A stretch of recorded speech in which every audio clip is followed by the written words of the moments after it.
Confirm na nga mga Dre ang signing ni Jason De Jong sa koponan ni Jefferson Cheng na Davao Aguilas FC.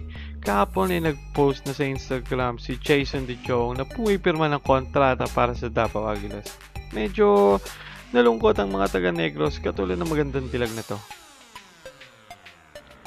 Wala naman dahilan na sinabi si De Jong bakit siya umalis sa Ceres. Siguro opinion ko lang kulang ang kanyang playing time sa Ceres.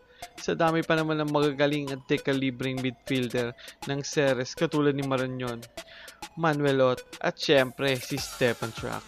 Di natin masisisi De Jong kung bakit siya lilipat sa Aguilas. Kung maganda naman ang kontrata at syempre sapat na playing time sa field, masasabi kong right move tong paglipat niya ng ibang club. May mga rumors din tayo na naririnig at nababasa sa PFL fan group na si Mark Hartman ng Global, Simon Rota ng Ceres at Jorel Aristoreñas ng Ceres ay inaawitan din ng Aguilas.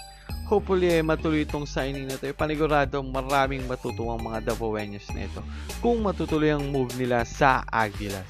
Pero ito ay isang chismis pa lamang at wala pa tayong confirmation katulad ng signing ni De Jong.